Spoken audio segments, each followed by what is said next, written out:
Oh, we're starting with this.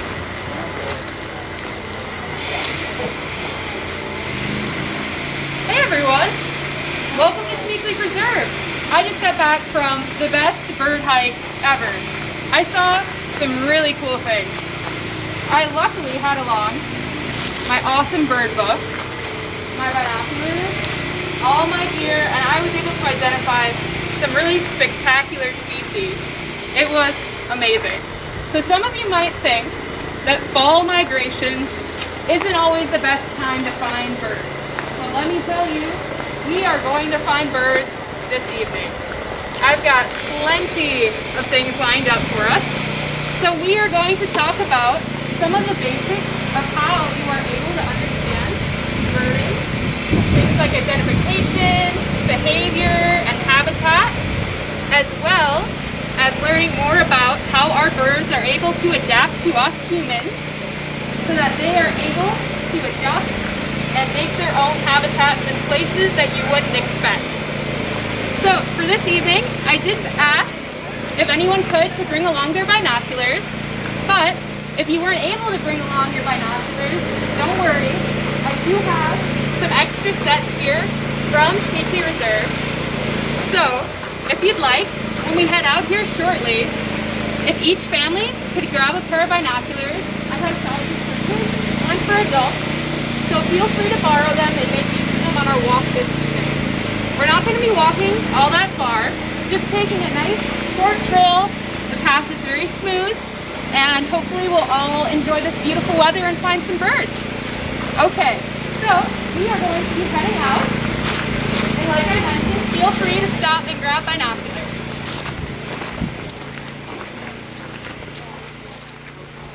So we are actually going to spread out in this area here.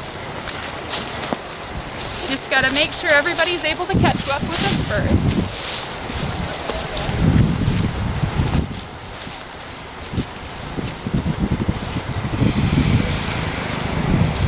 Looks like everybody's getting ready with their binoculars.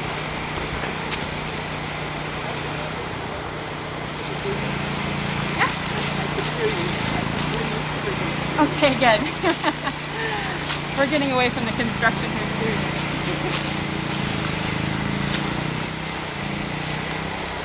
Alright, so now that we are all equipped with our binoculars, I have set up a very handy way for you all to test them and see how much they're able to help you find our birds in the wild. So, if you'd all like to get a chance, you can take a step up here by my benches and use your binoculars to see how many of our birds you can see and in how great a detail as you get further away. So feel free to come on up and try them out. If you're unfamiliar with how to use them, I can help you.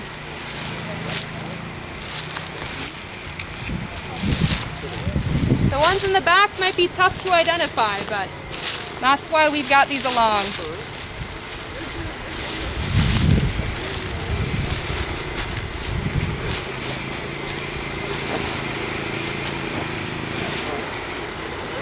I'll step to the side here so I'm not blocking as many of you.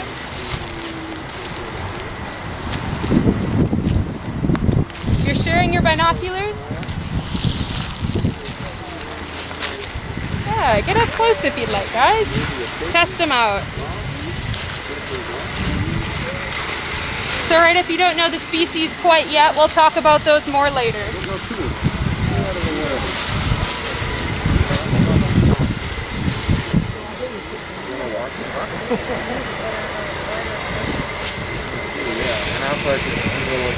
Alright. Can anybody share with me what species they think is in the way back? Anyone raise their hands or shout out? Let me know. The nuthatch. Yep, so we got the nuthatch. And there's actually another one that's blocking the tree, or behind the tree. Blocking the tree. Wow. Did anyone get the other bird in the way back? Kind of a dull colored bird. People think they sound sad when they call. It's a mourning dove in the way back too. So you can see how these binoculars help you out quite a bit, right? With identifying our species here at Schmeeckle. So, you all can feel free to use your binoculars, but I'm going to talk... Oh, we got a real nuthatch. Bottom of the birch. Bottom of the birch. Oh, I see him. Maybe he'll come up higher for us to see. But yeah, and that birch tree that splits. The nuthatch, I swear I didn't pay him to come here, but he is behaving nicely for us. All right. Now that we've all been able to test out our binoculars, I do have some things we can talk about what you need to know when you're learning how to identify birds. So, my friend Hannah here is going to help me out. I'd like you all to take a look at my sign. And let's pretend that this is a bird that we saw. Come on around. So let's pretend that this is a bird that we saw in the wild. It doesn't have any distinct features. It doesn't look very much in any which way. What are some things that you would look for first, you think, to try and help you figure out what species it is? What are some different features? Any ideas? Yeah. The color. That's excellent. This is the boring black and white bird color, but there's some very much brighter birds that we have in Wisconsin here, like our cardinals and our blue jays that stand out like you wouldn't believe it. So yeah, color is a great idea. Any other features we might look for on our birds? The beak. Yeah, so I have an example here of a bird beak that is very noticeable. We're going to be building a Frankenstein bird this evening, all different parts. But you can see I've added a very large beak that often shows that the bird is very good at fishing. There's some species we have, like the nuthatch or the kingfisher, the belted kingfisher, that have large beaks that really makes them stand out. Are there any other ideas about what might help us pick out what bird it is? Any thoughts? The tail. The tail, yeah. So, our Frankenstein bird has got a lovely striped tail on the end. So it's often hard to tell when a bird is at rest like this, but if they're flying in the sky, they really can show off the colors that they have on the undersides of their tails. So that's a great thing to looking for if you're seeing a raptor flying high or something like that. Any other ideas? I've got a few stickies left on there that might help you out. The eye. The eye, yeah. So there's a lot going on a bird's face that can help us learn about them. So there's one thing that if you are a birder before, you might know. It's called the eye ring, where there's a circle of white around an eye, and that can make the difference between one species or another like you wouldn't believe. So that's a great thing to look out for. Other markings on the face as well can be really helpful to spot if you find a mystery bird in your own backyard. And I'll help you out this last one here. Sometimes there's certain stripings or chest barrings, it's called, that can help you pick out a species as well. So there's different patterns all over birds' bodies that are used for different things, like mating displays, camouflage, and it's really helpful as a birder to understand what those different features are, the different patterns and colors, so that you're able to more easily pick out what bird you might be looking at. So, these are some physical features of our birds that we have here. Thank you very much, Hannah. There's some other things as well about our birds that might help us identify them. And I'll be able to demonstrate for you right here what that might be. So, you may have saw, one moment here, that when I started out my program, I pointed out my bird book that I have right here. So bird books are great. They're a tried and true method of figuring out what species you might have. However, this book's kind of heavy, and even though its pages are pretty waterproof, sometimes it's nice to have something in your back pocket that works just as well for helping you identify birds. So there's an app that I have on this iPad that you can all download on whatever tablets that you might choose. Cornell Lab, they produce an app called Merlin Bird ID, and this app is awesome for helping you work through the process of trying to understand what a mystery bird is that you may have found in your own backyards. So, not only does the app take you step by step through identifying what a bird might be based off of color, behavior, and size, it also can help you discover what birds you might have by song. So this is a very distinct bird you may have heard in our Wisconsin woods. I'll play it a couple times here that everyone gets a chance. So sometimes people hear this bird call. Did everyone get a chance to hear it? Yeah? Sometimes they hear it and they almost think it's like a monkey or some sort of strange tropical bird. But what it actually is the largest woodpecker in North America.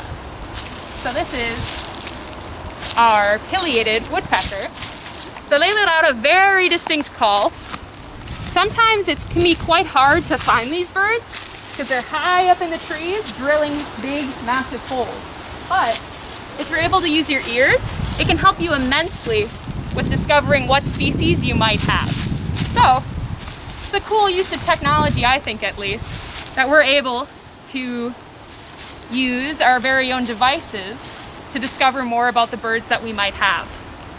Yeah, so those are a few features of how we are able to identify our birds. And as we go on throughout our walk, I'll be telling you a little bit more about how you're able to identify birds and how that can help you with the fall migration. So, everyone please follow me and keep your eyes peeled. I've been told that we have some very excellent birds in Schmeeckle this evening. They might even be standing still enough for you to take a look. So, keep your eyes peeled and let's see if we can find them. Give a shout if you see them.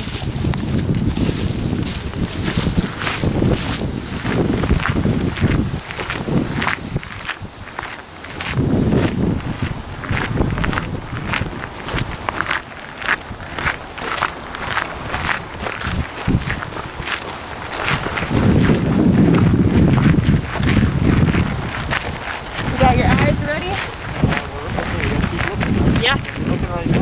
Yeah, it could be anywhere. No fur allowed.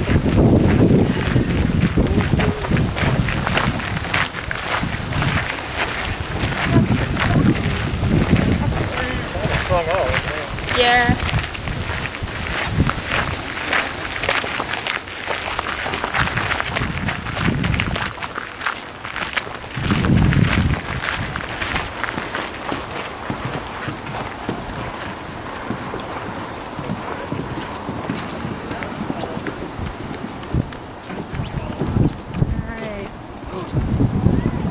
There's something in this area.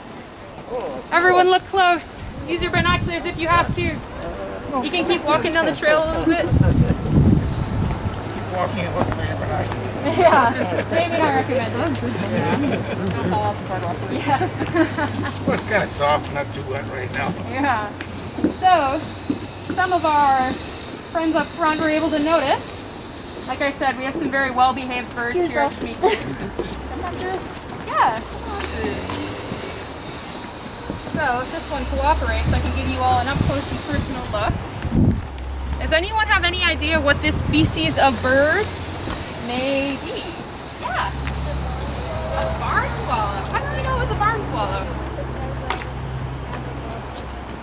Oh, that's awesome. You are going to be a great help this evening as we figure these things out. So you are correct. This is the barn swallow. So barn swallows are one of our species that happen to migrate out of Wisconsin. And, oh, we got a biker coming on through here.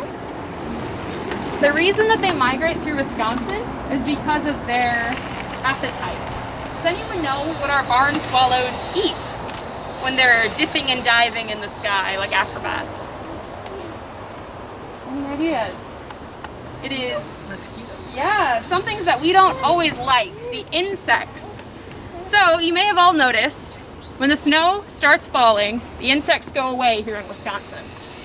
Our barn swallows, the only thing that they eat are insects. So they need to head south so that they can keep on collecting the food they need to survive. So this is, like I said, our barn swallow, and we will be saying goodbye to them this time of year. So make sure you get a good look at all the swallows we have before they head south. All right, we're gonna keep on going. Are they here right now, you think? Are they right now, right on the tail end of them leaving.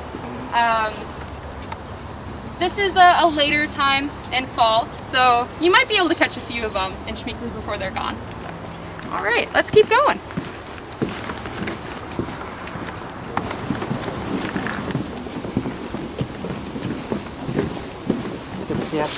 Yeah, I know. It wasn't even like this last week.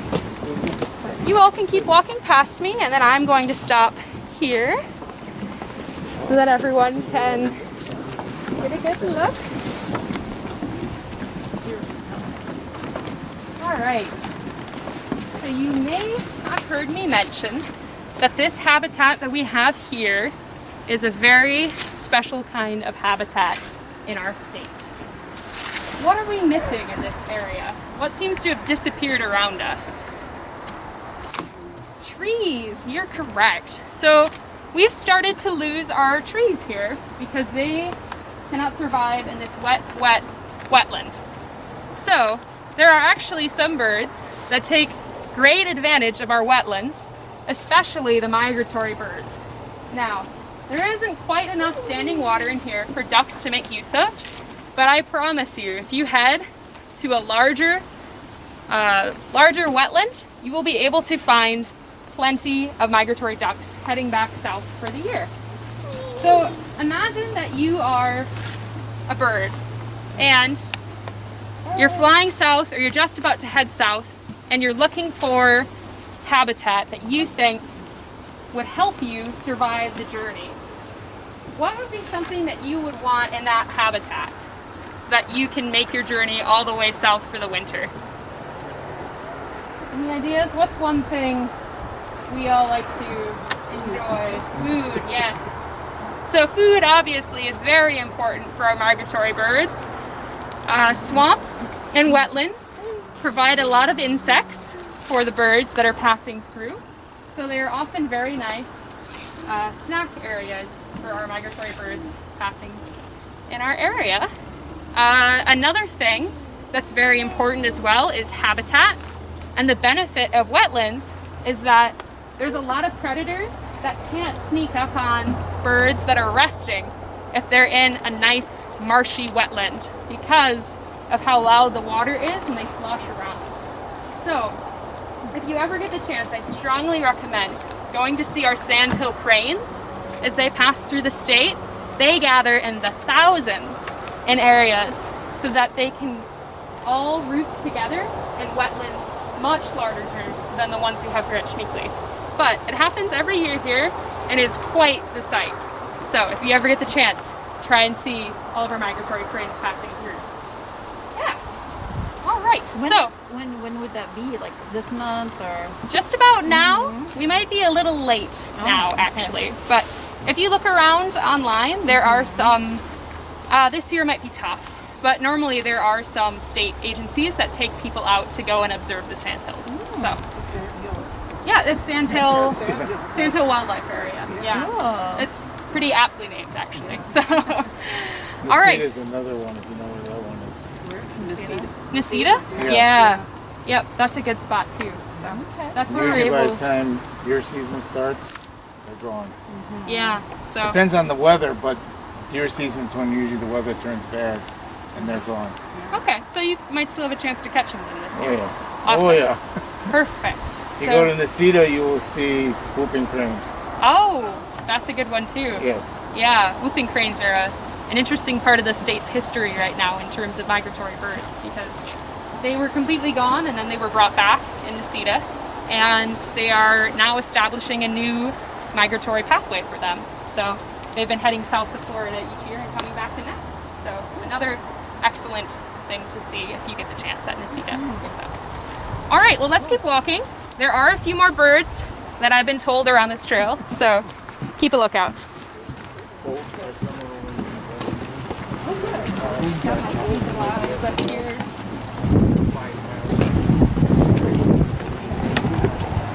Yeah.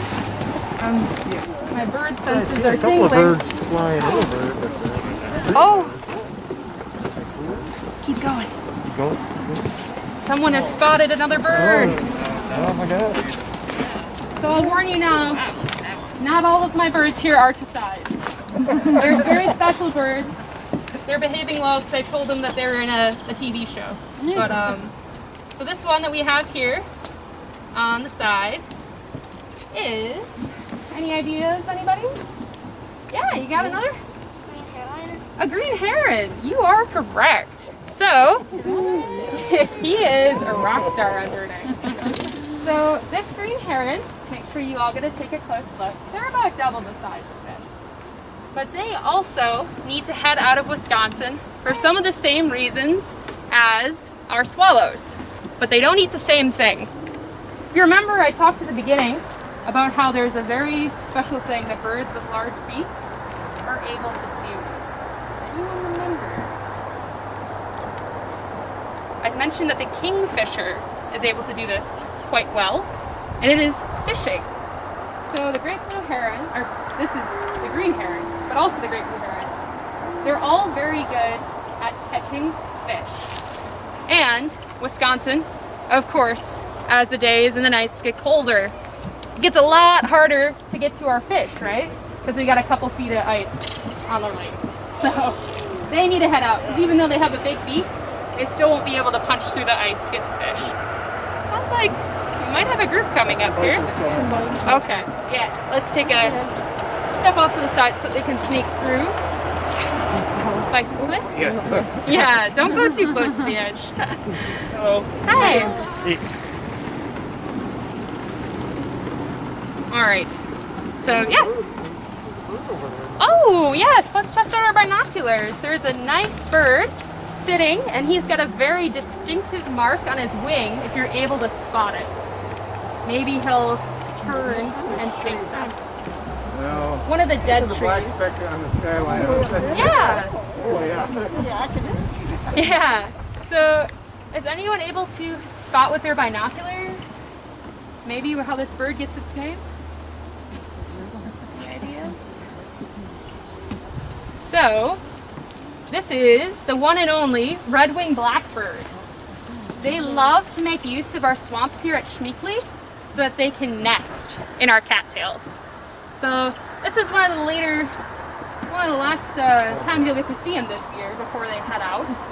They also migrate through in the fall. So keep an eye out for them. They flock up in very large groups as they migrate south. But there he is posing beautifully for us, and I promise, that bird, I didn't even ask to be there. Oh, look at that. So we've got a couple birds here in the grass. They're our friendly neighborhood chickadees. So if you all get a good look at them, you don't even need your binoculars. I'll talk a little bit more about the chickadees later, but we can keep on walking once you get a good look. Oh, we got some folks coming through. We have a well-camouflaged bird in this area, if you all can find it. It's not too far away from us, actually, even though the camouflage. Anyone spot it yet? We got him? Yes. It's a long-billed bird. Oh my god. Yeah. I lost him from this side. Oh, there we go. Camouflage is so good, even I can't find him. All right. So this bird, get back up here, also has a very interesting bill. But this bill is not long for fishing, longer for a different reason. Anyone have any idea what bird this is? One you might not encounter too often. It is actually in the wading bird family. It is a woodcock. Yeah, the American woodcock. So they're a little bit shy. They like to hang out in this area, which we like to call a transitional zone, where things are starting to get a little bit wet, but there's enough woods here too for them to take cover in as well. So this long beak I was talking about, they actually use to slurp up worms. Yeah, like spaghetti noodles. So this beak is very sensitive and actually kind of soft. What they do is they stick it in the ground and they feel vibrations. And once they feel vibrations, they're able to find the worm and pull it right out of the ground and slurp it down.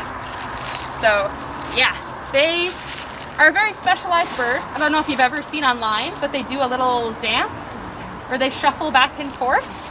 And scientists think that that is somehow related to them trying to cause vibrations to lure them back up to the surface for the worms to eat. So they're a neat bird, but you'll be very lucky if you spot them because they like to keep away from people. But thankfully this one tonight was cooperative. Yeah. That's my baby. Uh-oh. Anyone spot the bird in this area? It's hiding in plain sight. We already actually saw this one on our walk. This is the Blackcapped Chickadee. Oh! Can I walk around through here? Hello! Hi. Good. So, you all got to see a look at a little more lively Blackcapped Chickadee on our walk earlier. I like to think of them as the tour guides of the migratory birds. So Blackcapped chickadees, they do not migrate. They stay in the same area year-round. However, all of the birds that do migrate through the area, they know this as well. They know that the chickadees are very familiar with their habitat. So, when other smaller migratory birds, like warblers, pass through, they find the chickadees. And they hang out with the chickadees. And the chickadees show them around so that they know where all the good food is, where the predators are, the best place to nest at night. The chickadees are some of the wisest birds that we have in the woods. So, if you see them around in the fall, take a close look, and you might be able to find some oddballs hanging out with them too as they pass through our state. Keep on going. There is one bird on this side of the trail that is going to need some binoculars to help you find it. It's a little bit further back, so let's see if you can spot it. Let me know and then I'll go get it. Oh? You see it? What do you think it is? An owl. Well, let's see. Everybody get a chance to take a look and try and find it.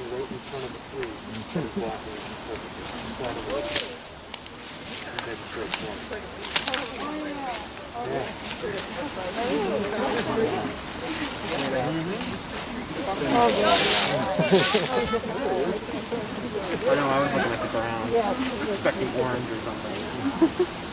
I'll bring it in for a closer look. Light's coming, Jim.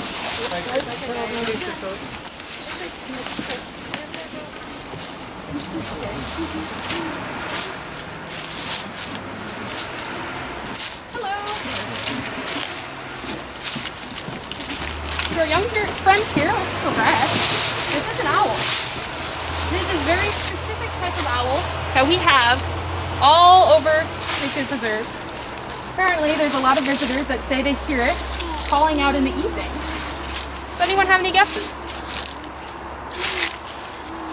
It is... Oh? A spotted owl. Not the spotted. It actually looks kind of similar though. A barred owl? A barred owl. Yeah, you're correct. So we have... Yeah. So it does get a little confusing because there's two owls with very similar names. Especially when you're wearing maps. It can be kind of hard to tell the difference. So this is the barred owl, spelled B-A-R-R-E-D, because of the barring, the stripes on the bird. And then there's the barn owl, which is spelled B-A-R-N, and those are a very ghostly white bird. And they're not found around Schmeeckle though. So we'll talk about the barred owl instead. So our owls, they are not migratory birds. They are one of the few birds of prey that hang out in our area year-round. Most of the hawks, they head out, but the owls, they tough it out, and they're able to find whatever prey they can in the wintertime here.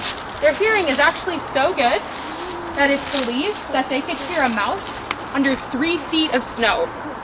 So, even though they hang around year-round, they have a good reason for it. They have specialized adaptations to make sure that they don't go hungry when the snow starts falling. So, keep an eye out around Schmeeckle if you're ever here in the evening. They're called, here, I can play it for you if you'd like. There's a common phrase that birders use to help them remember what a barred owl's call sounds like. Does anyone know? It's kind of a funny phrase. We'll see if you can hear it as well once I play it. Here we go. Oh, that's not the one that sounds like. Here we go.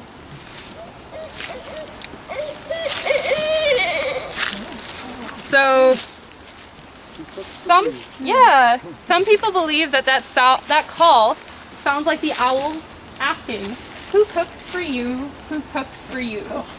So I'll play it one more time here, and we'll see if you can hear it too.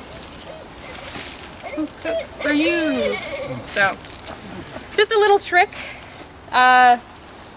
A lot of birders sometimes try to come up with silly phrases to help them remember what the bird's call sounds like.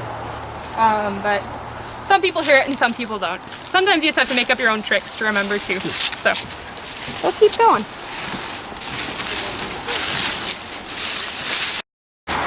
Alright, so this bird is flying high in the sky.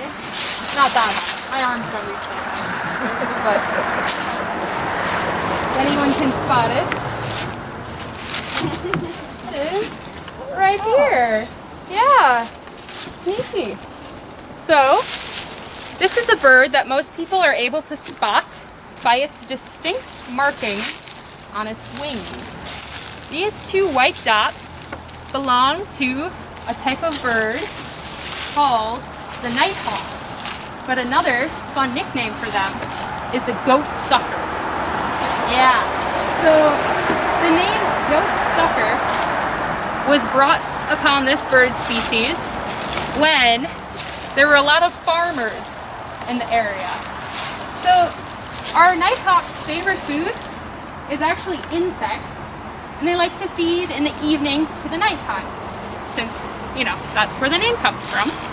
So they would often hang out around farmers' fields and farmers' cattle and their goats, and they would swoop down and they would eat the bugs that hang out around the livestock. So since the farmers kept seeing this, they thought that the birds were actually landing on the goats and sucking their blood.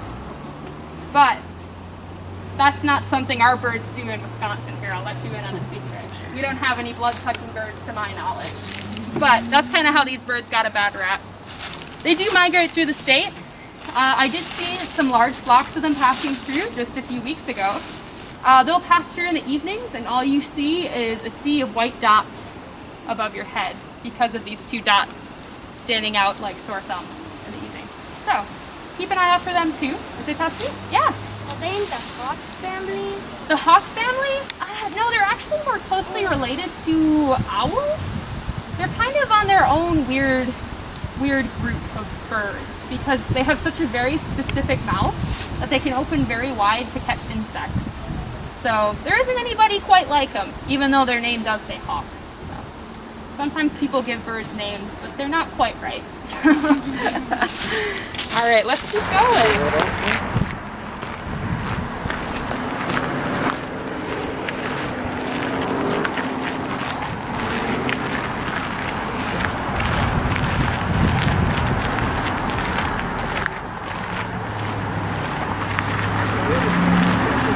Yeah. All right, everyone. So, I must admit, this is not the most scenic place we have here on Schmeeckle Reserve, but there is a reason that I had us stop here. If you notice, you look on one side of the road, we have some very nice trees, and then look on the other side, and things are a little bit different. They're a little bit more maintained by people. So, bird escaped. We are going to talk about how people affect the birds that we have by being just present in an area. So, once again, Hannah is going to help Kennedy. So, let's imagine that we have a beautiful woodland area. There is a stream, some trees, and we've got a nice sunny day with a prairie. Alright, so this is our woodland area. Now, there's a city that's quite close to this woodland area, and they decide that they need to add just a couple houses, just a few houses, so that they can grow, because it's a very quickly growing city. So, what they do is they cut down a couple trees to make sure that there's homes for people to stay at. So they cut down a few trees. It's not that big of a deal. You know, there's other places that the wildlife will go. But in order to get people to all these houses, they have to make a road, right? So there's that little stream going through, but it'll be easy enough to just put it underground or kind of get rid of it. So they take out the stream and they add their road so people can get to their houses. That makes sense, right? But then all these houses, they have a lot of kids in them, and the kids need places to play. And that prairie, it's just a waste of space.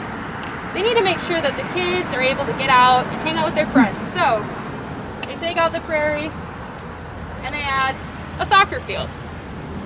Now, this is something that happens to our cities that we need to be very aware of, is that everything can seem like small changes, but in the grand scheme of things, it can really impact the amount of wildlife that we have in our areas, because we're slowly but surely changing the habitat that they live in. This not only affects birds, there's a lot of animals I'm sure you're all very familiar with that hang out in your own backyards. And if you go into the woods, it's very different, right? We all see the rabbits, the squirrels piled in thick, getting at the bird feeders. But you're probably not going to see a black bear in your backyard, right? Unless you live really out in the country, because they like having lots of habitat to use as shelter. So, as we go and we walk through this area, thank you, Hannah, that has been more greatly impacted by humans than the first section of our walk, I'd like you all to look out for birds that might be a bit different based off of the area that we're in currently. So, keep an eye out and let's keep going.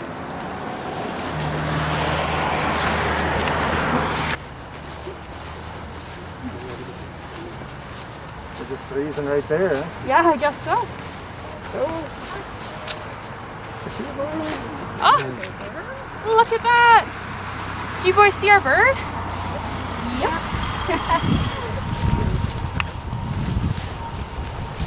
So our bird we have here is not the most glamorous of birds that we have in Wisconsin, but they are pretty smart in the way that they are able to get their food. Anybody seen these birds on the side of the road? Yeah? What's the name of them? Yeah, you got it? A turkey vulture. A turkey vulture, you're right. So, this turkey vulture I have here just happened to be hanging out near the road, where they like to pick up scraps from the roadkill. So turkey vultures have been able to adapt quite well to humans, so much so that some estimate that their populations are even growing because of all of the dead animals that we produce on the sides of our roads. And even though there are a lot of animals for them to feed off of, they do still head south because they're not interested in tearing into frozen carcasses. So they decide that there's easier pickings elsewhere, and they get out of Wisconsin for the time being. So keep your eyes out on the road while you're driving or riding, and you might see some of the last turkey vultures passing through for the year.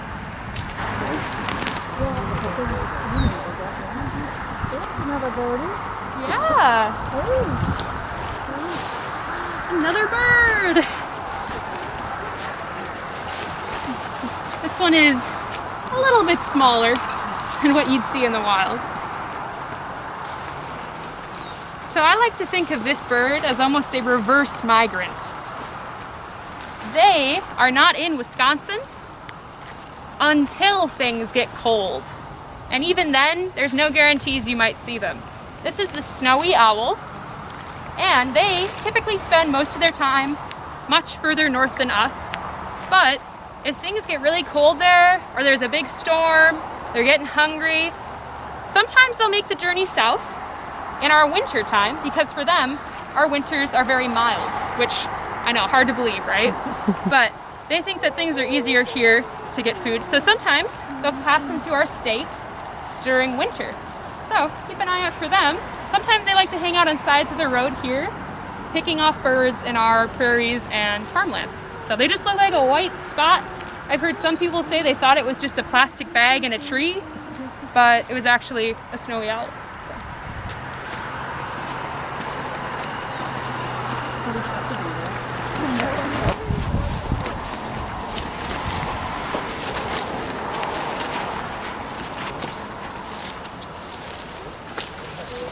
Do I see him? This one stands out pretty good, right? Camouflage isn't great for this one. Alright.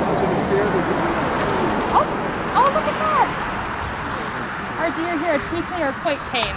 So sometimes I know they scare people here more than we scare them, because they just hang out wherever. One of the last birds we have in our walk this evening is a bird that most people think of in the spring migration. This is a black, oh, do you have it? What is it? A black and white warbler. Nice job, yeah. Black and white warbler. So warblers are a really big deal in spring, but when it comes to fall, they're a little more dull. They don't have all their fancy clothes on. They've lost all their breeding plumage, which means the fancy colors they use to attract mates in springtime. Black and white warblers are one of the few that kind of pop a little bit even in fall. So that's why I picked, well, that's why I found this bird in our prairie, was because they actually give me one of the easier birds to identify. Otherwise, a lot of the other warblers you might see in fall, you're really gonna need to look close because their feathers are not quite as dramatic and colorful as you might see in springtime. So warblers are a little bit tricky in fall, but it can still be done to identify them. You just need a very good set of binoculars. So we're almost back to the nature center. We're actually going to use a back route.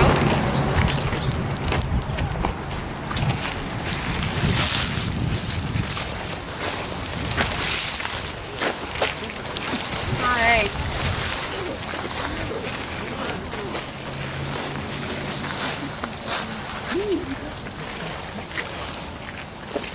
This is a twofer spot. We got doubles. You want to tell me what these two birds are? A black-birded and a blue jay. Yeah, so this is a blue jay, and this is a blackbird, which is normally called the crow, the American crow. It's a nice job. These two birds, I think they were hanging out here by the visitor center because you may have noticed in your own homes, they're not very afraid of people, right? They both have big personalities. They are a part of a specific group of birds called the corvids, and they are known for being some of the smartest birds in the world. It is estimated that crows have the average intelligence of a 7-year-old human child. They have very good reasoning skills, and that has made them excellent birds at adapting to their environments. The same thing with blue jays. They are also very good problem solvers. So oftentimes these birds will hang out very close to people so that they can steal whatever snacks and find whatever food that they can. They're not very afraid. Now, blue jays migration actually is kind of a mystery to our bird scientists. Some studies show that blue jays migrate, and some say that they don't. It actually is not fully understood, but some scientists have noticed that in the first year, some of the blue jays will migrate further south, and then in their second year, they might stay closer to home, but really nothing has been proven as to why they do this. So that's a mystery that maybe will be solved one day, as to why they're not regular birds that migrate north and south like the rest of them. And our crows hang out year-round. They're all over North America. They can make do with just about any habitat. So you'll be able to spot them getting into trouble any time of year. We are going to actually walk on back to our bird feeder where we'll be wrapping up the program. So follow along. They make quite a sound when they fly. Very noisy birds. Oh, looks like we have some guests.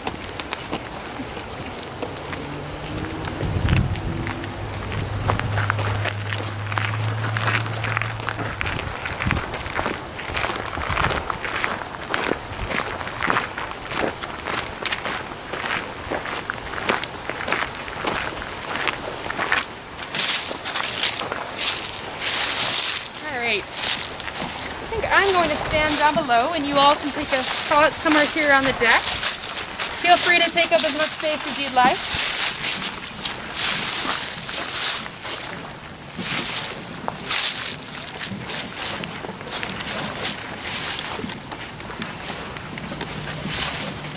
So all of you might not have as polite and well-mannered of birds as I did this evening. So oftentimes it's best to look at our local bird feeders to try and find whatever birds are in our area. So, as I leave you all this evening, I'd like to thank you for coming on this walk with me. I hope you all discovered more about the many unique things that our birds in our area have, both migratory and non-migratory, and that you all feel a little bit more confident in your abilities to maybe identify what you'll see in your own backyard. So birding is an awesome hobby that I myself and my dad took up over quarantine. So I'd recommend, we had 140 birds, which is pretty good, 140 species. 148, yeah. So birding is a great way to get outside and to really experience nature in a way that you might not expect by focusing your senses. So I just recommend taking a look outside your own backyard and maybe keeping track of what you have. Stevens Point actually is a bird city, which means that it has been officially recognized as a population area that is trying very hard to create good habitat for birds. They've done numerous things that help them get this recognition, including having certain trees in the area and allowing for good habitat and feeders for birds passing through. So, if you all are more interested in birds, I'd strongly encourage you to reaching out to others in the community. As you can tell by that designation, there's a lot of people in this town that care a lot about birds. So, go on out and I hope you all have good luck birding if you ever try it. Thank you.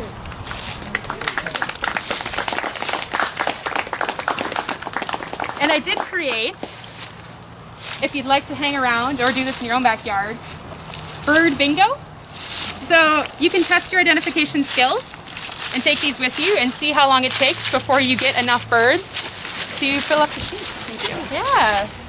I tried to pick some of the most common birds in the area for this time of year, but some of them might be trickier than others. You all can have it if you'd like. I have plenty. There you go. I think you all would be stellar at it. I think I gave you all 3. There you go. Anyone else like bird bingo? Well, I've already. Or birdo? There you go. All right.